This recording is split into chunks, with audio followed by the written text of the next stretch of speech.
먼저 하나님의 말씀 고린도전서 15장 14절 15절을 제가 봉독하겠습니다. 그리스도께서 만일 다시 살아나지 못하셨으면 우리가 전파하는 것도 헛것이요 또 너희 믿음도 헛것이며 또 우리가 하나님의 거짓 증인으로 발견되리니 우리가 하나님이 그리스도를 다시 살리셨다고 증언하였습니다. 만일 죽은 자가 다시 살아나는 일이 없으면 하나님이 그리스도를 다시 살리지 아니하셨으리라. 이번 기회는 기독교 변증학과 관련하여 시간이 허락되는 대로 몇 가지 주제를 다루고자 합니다. 기독교 변증학이란 기독교의 신앙과 진리에 동의하지 않는 사람들에게 기독교를 합리적으로 설명하고 변호하는 기독교 신학의 한 분야입니다. 오늘 그 첫 시간으로 예수님은 정말 부활하셨나? 이런 제목으로 예수님의 부활에 대한 변증의 말씀을 드리고자 합니다. 그제는 하루리 맑아진다는 청명이었고 어제는 불을 피우지 않고 찬 음식을 먹는다는 한식이었습니다. 겨울에 말라있던 나뭇가지에 음이 돋고 각종 꽃들이 앞을 다투어 피어나고 있습니다. 지난 일요일에 동네 덕송천 산책길을 걷다 보니 예치 하나가 떠올랐습니다. 명사심리 해당하여 꽃진다고 서러워 마라. 명년 3월에 봄이 오면 너는 다시 필연만. 우리 인생 한 번 가면 다시 오기 어려워라. 빈손으로 나왔다가 빈손 들고 가는 인생. 어디에서 왔으며 어디로 가는가. 한 조각 뜬 구름이 모였다 흩어지는 것. 풀잎에 이슬이라 공술의 공수거. 무리의 거품이라 일장춘몽 꿈이로다. 누가 언제 지었는지는 모르지만 조선 중기에 박인노가 지은 권주가에도 나오고 창부타령, 회신곡, 상여소리에도 이 시가 포함되어 있습니다. 최근에는 장사익이 부른 하늘 가는 길이라는 노래에도 들어있더군요.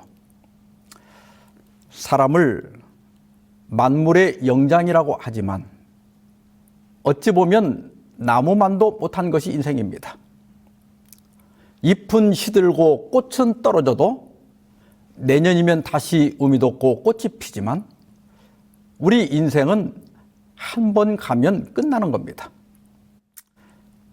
그래서 욥은 인생은 꽃과 같고 그림자 같다고 했고 다윗은 나의 날이 한 뼘밖에 되지 않는다고 했고 모세는 우리가 7, 80을 살아도 그 세월이 날아간다고 했습니다. 솔로몬은 한평생을 그림자 같다고 했고 야고보는 잠깐 보이다 없어지는 안개와 같다고 했고 베드로는 우리 육체는 풀과 같고 모든 영광은 풀의 꽃과 같다고 했습니다. 아마 60이 넘으신 분들은 이 말씀들이 절절히 마음에 와 닿을 겁니다. 100세 시대라고 하지만 우리나라 평균 수명은 83.8세이고 건강 수명은 72.8세입니다. 그러니까 80도 온전히 살지 못하고 마지막 10년은 병으로 고생하다 죽는 겁니다. 얼마 전에 살렘 힐링센터에서 집회를 했는데 오후에는 살렘 요양원에 계신 어른들께 말씀을 전할 기회가 있었습니다. 거기에는 장로님들, 그 집사님들이 여러 분 계셨습니다. 말씀을 마치고 가려고 하면 오라고 손짓을 해요. 그래서 가면 먹을 걸 가만히 이렇게 쥐어주시는 겁니다.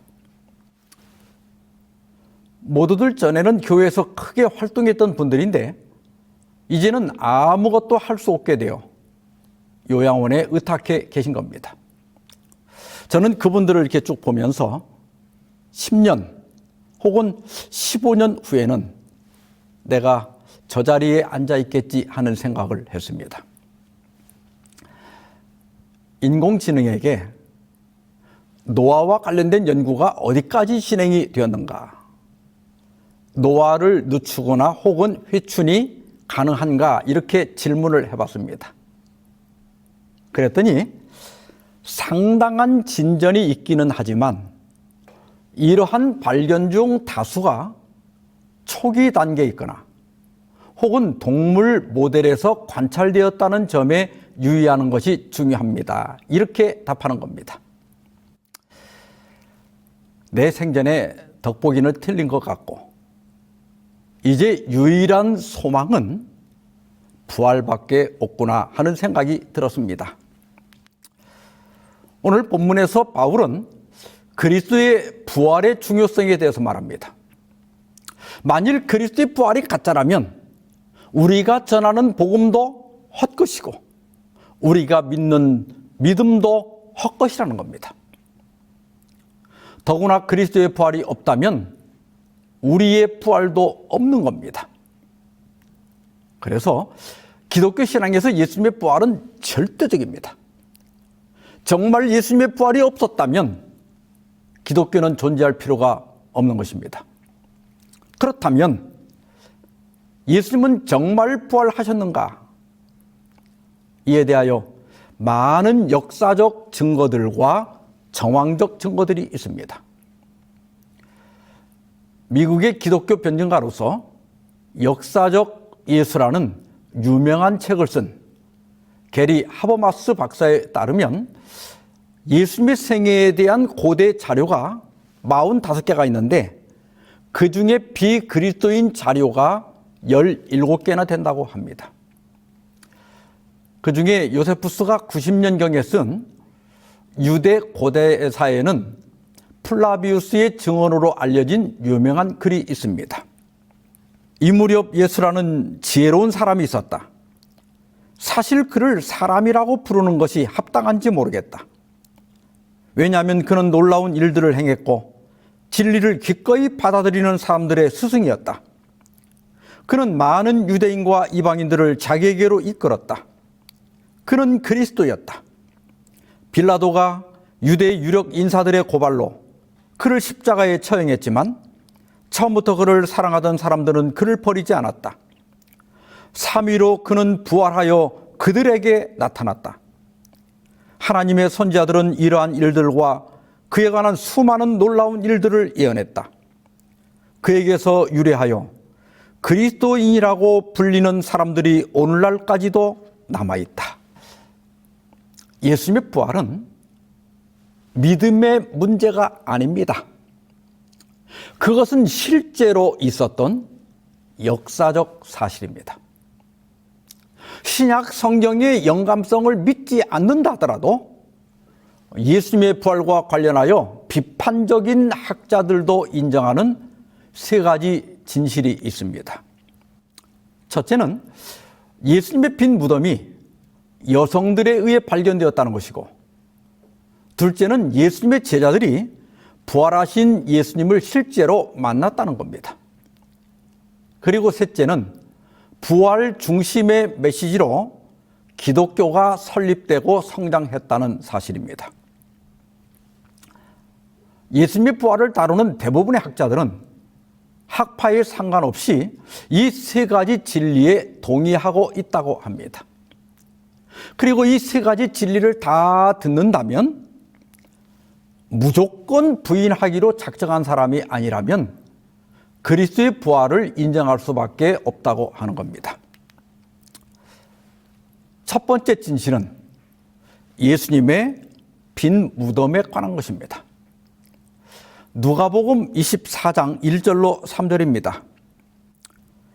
안식 후 첫날 새벽에 이 여자들이 그 준비한 향품을 가지고 무덤에 가서 돌이 무덤에서 굴려 옮겨진 것을 보고 들어가니 주 예수의 시체가 보이지 아니하더라.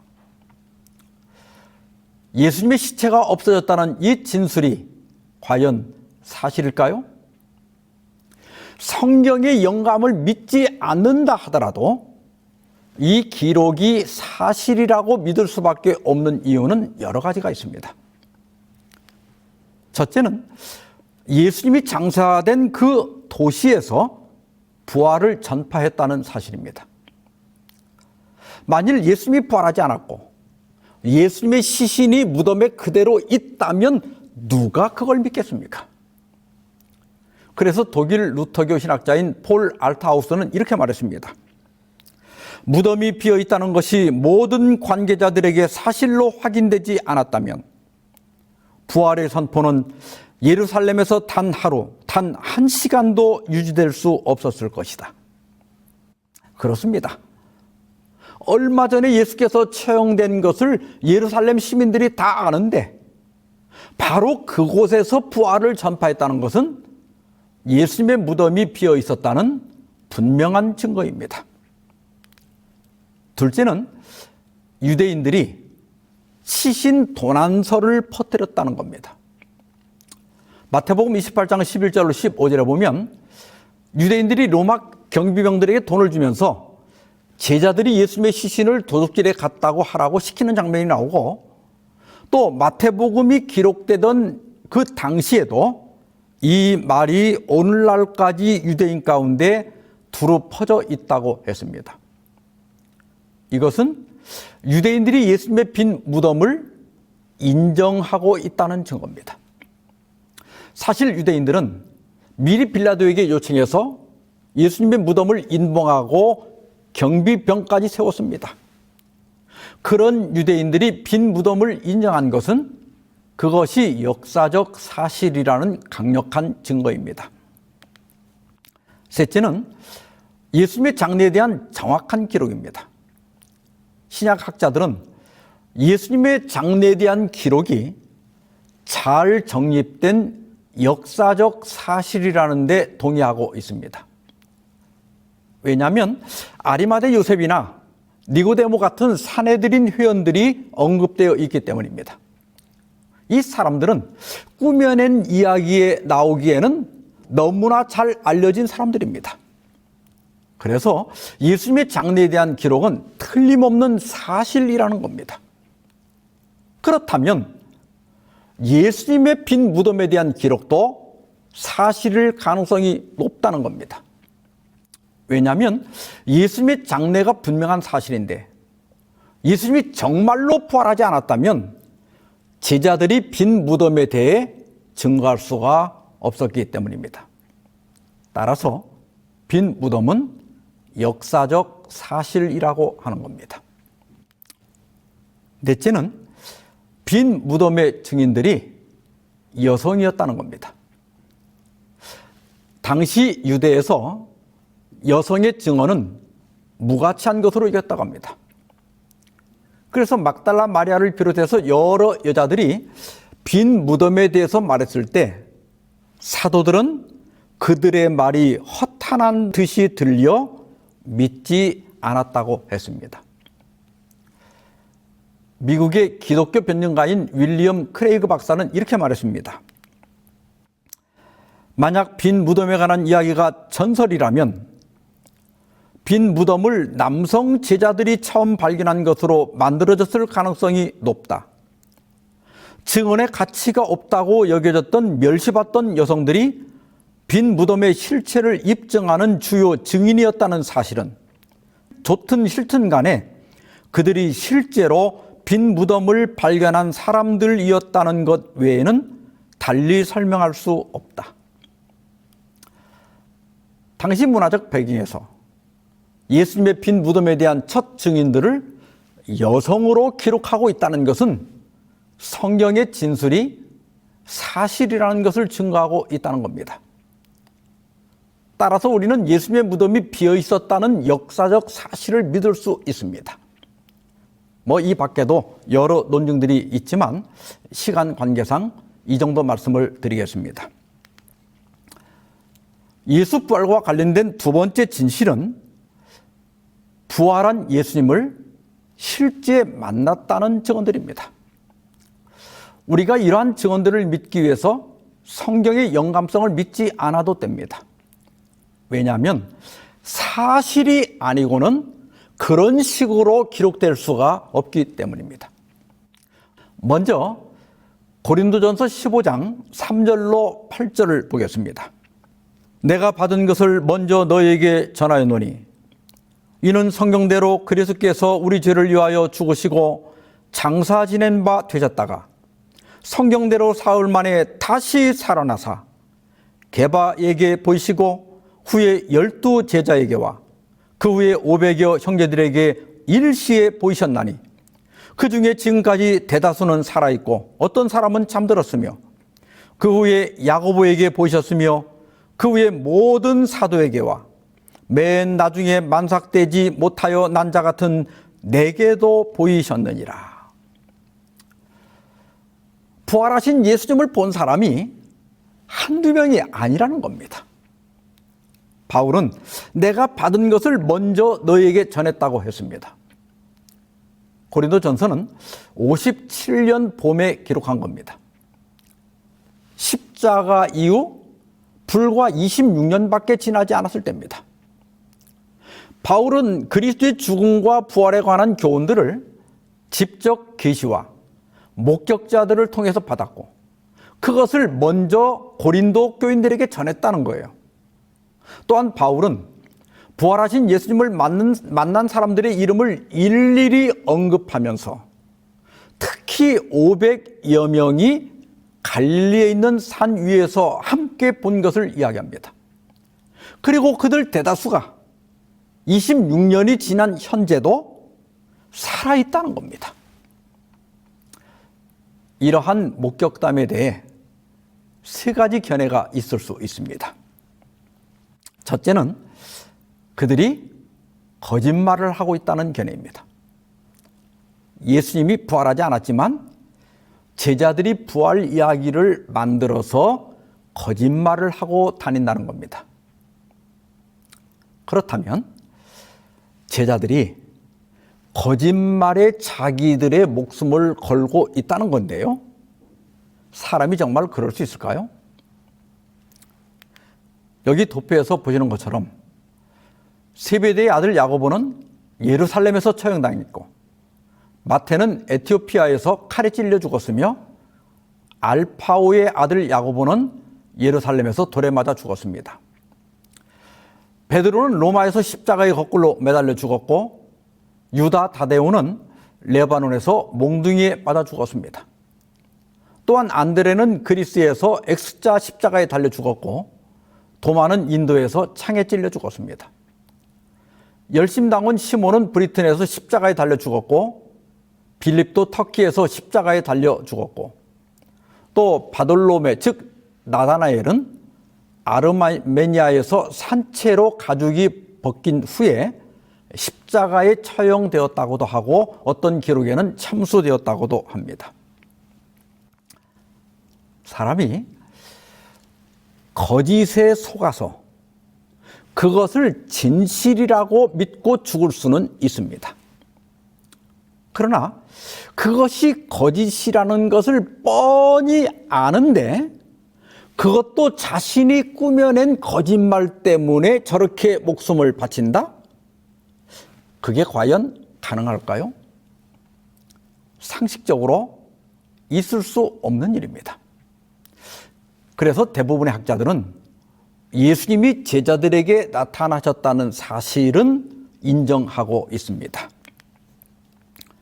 둘째로 제자들이 예수님을 본 것은 사실이지만 그들은 실제로 본 것이 아니고 환각을 보았다는 견해입니다.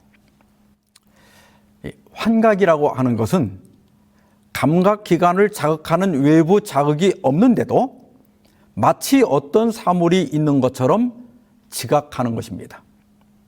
흔히 환시나 환청 같은 것이 있습니다. 그런데요, 환각은 개인적인 것이지 집단적인 것이 아닙니다.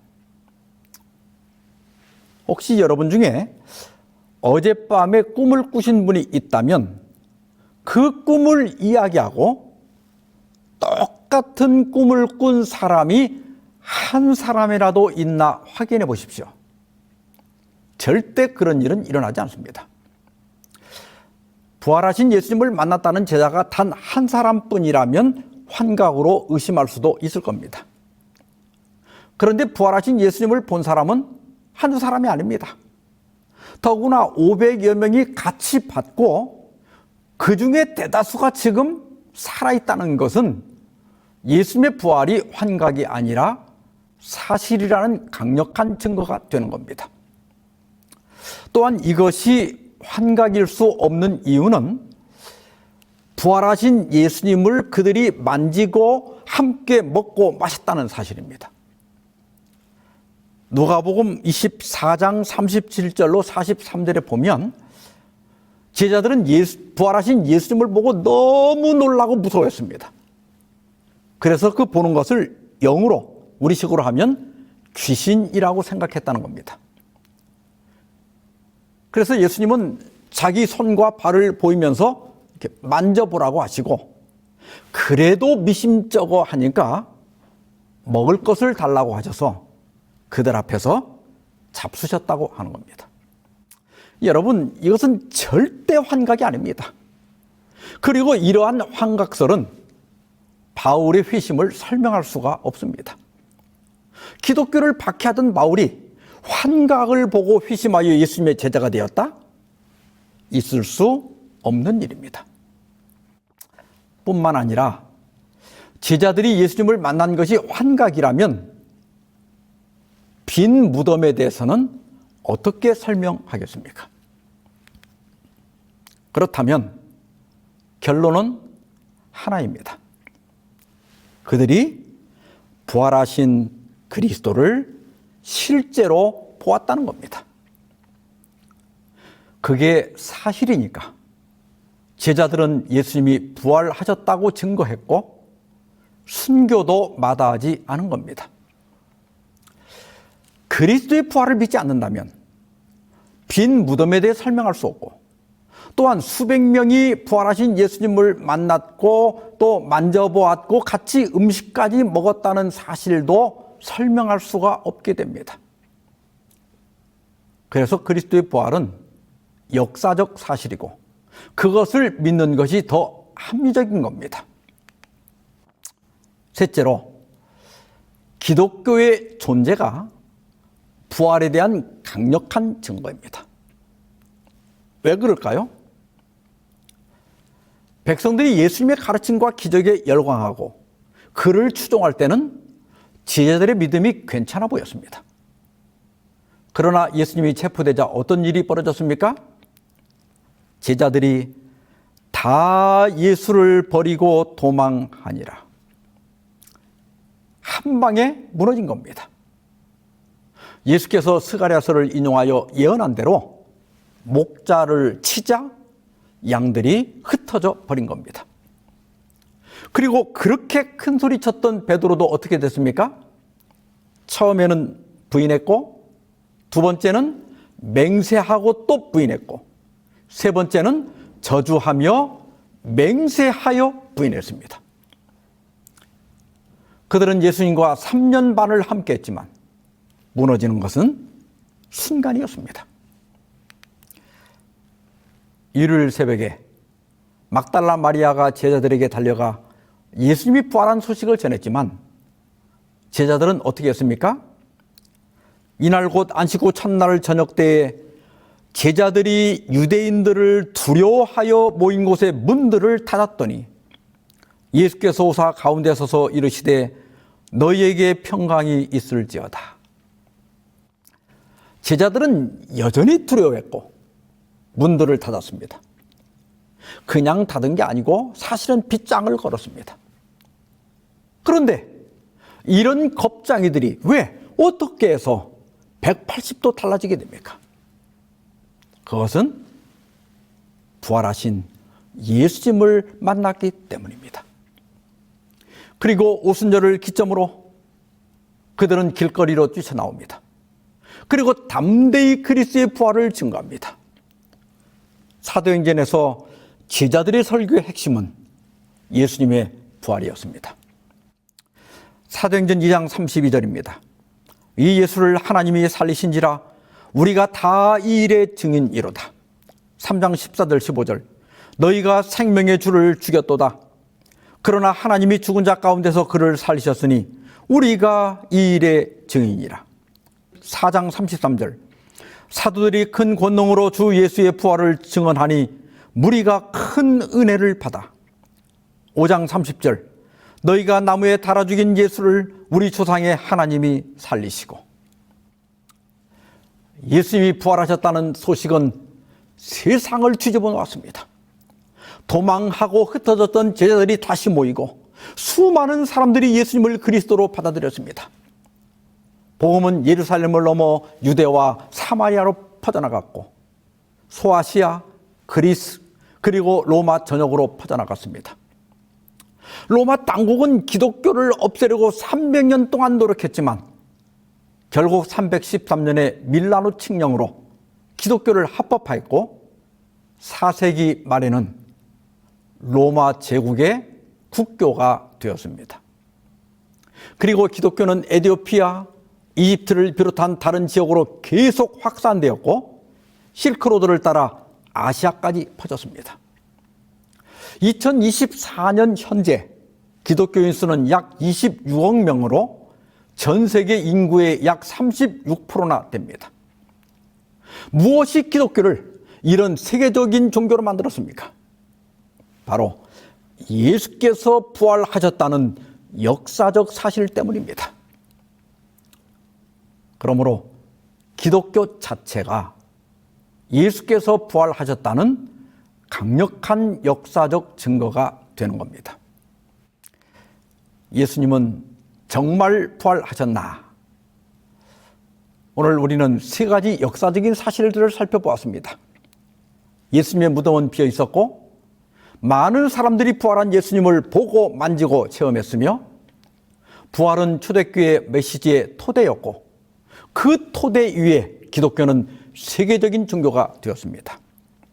만일 예수님의 부활을 부정하려면 이런 식의 시나리오를 만들어야 됩니다. 유대인들이 예수님의 시신을 훔쳐갔고 제자들이 환각을 경험한 다음에 이교도의 신비 종교의 영향을 받아 예수님의 부활 신화가 만들어졌다. 그러나 이러한 주장들은 그것을 뒷받침할 만한 증거가 전혀 없습니다. 미국의 신약학자인 게리 하버마스는 이렇게 말합니다. 가능성이 없는 세 가지 이론을 결합한다고 해서 가능성 있는 설명이 나오지 않는다. 오히려 불가능성의 정도가 더 커질 뿐이다.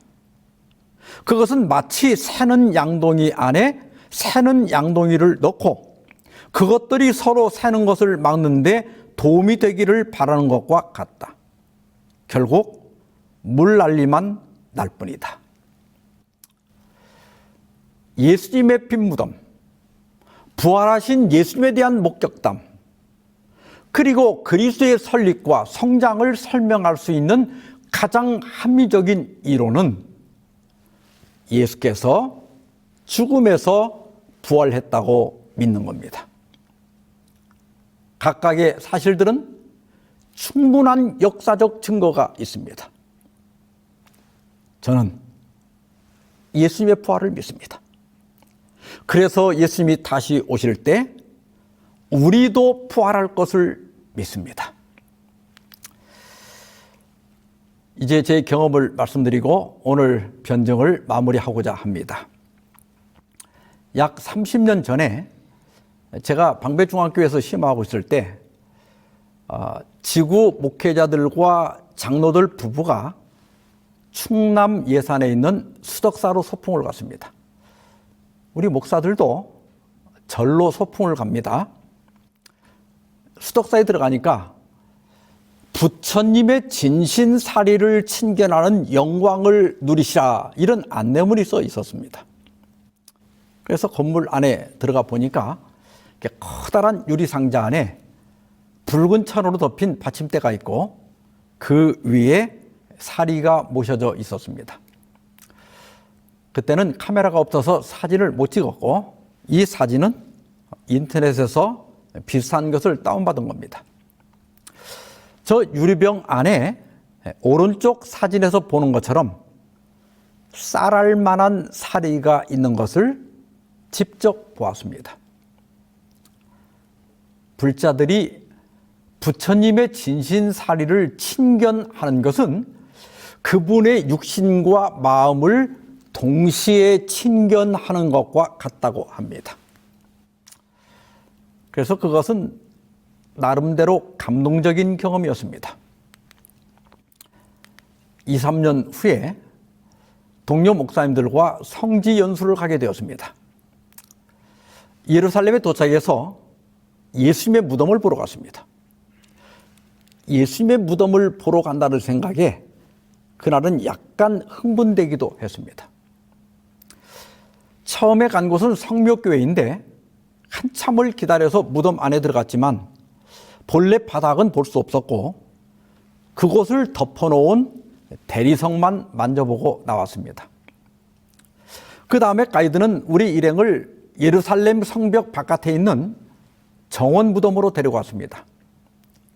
이 무덤은 1883년에 영국의 찰스 고든이라고 하는 사람이 발굴했는데 예수님 당시 그 무덤의 형태를 원형 그대로 간직하고 있어서 개신교인들은 이곳을 주로 찾는다고 합니다. 무덤 안에 들어간 저는 순간 저도 모르게 아니 이게 뭐야 아무것도 없잖아 하고 중얼거렸습니다. 여러분이 이 사진에서 보시는 이것이 전부입니다. 예수님의 사리는커녕 머리카락 하나 없었습니다. 실망한 저는 사진을 한 장 찍고 나가려고 돌아섰습니다. 그때 들어올 때는 안으로 열려 있어서 보지 못했던 문에 한 성경절이 보였습니다. 그가 여기 계시지 않고 살아나셨느니라. 저는 이루 형용할 수 없는 벅찬 감동을 느끼며 한참을 서 있었습니다. 그리고 속으로 외쳤어요. 그렇지. 예수님은 살아나셨지. 예수님의 무덤이 비어있는 것은 당연하지. 저는 지금도 그때의 감동을 잊을 수가 없습니다. 사랑하는 성도 여러분, 예수님의 무덤은 비어 있었습니다. 그것은 예수께서 부활하셨다는 역사적 증거입니다. 예수께서 부활하신 것이 역사적 사실이라면 우리가 부활할 것도 분명한 사실이 될 것입니다. 바울은 우리에게 그리스도의 빈 무덤을 가리키며 이렇게 말합니다. 그러나 이제 그리스도께서 죽은 자 가운데서 다시 살아나사 잠자는 자들의 첫 열매가 되셨도다. 사망이 한 사람으로 말미암았으니 죽은 자의 부활도 한 사람으로 말미암는도다. 아담 안에서 모든 사람이 죽은 것 같이 그리스도 안에서 모든 사람이 삶을 얻으리라. 다 같이 기도하십시다. 살아계신 자비하신 하나님 아버지, 만물이 약동하는 계절에 우리 주님의 부활을 역사적 사실로 확증해 주셔서 감사합니다. 우리 인생은 한 번 가면 다시 돌아올 수 없지만 그러나 그리스도 안에서 부활의 확실한 소망을 주셔서 감사합니다. 우리의 삶이 얼마나 남았는지 모르지만 남은 생애 동안 죽음을 위해 준비하고 또한 부활을 위해 준비할 수 있도록 도와주시옵소서. 특별히 연로한 주님의 자녀들을 붙들어 주셔서 육신은 쇠약해질지라도 마음은 부활과 영생의 소망으로 힘을 얻게 하여 주시옵소서. 이 모든 말씀을 예수님의 이름으로 기도하옵나이다. 아멘.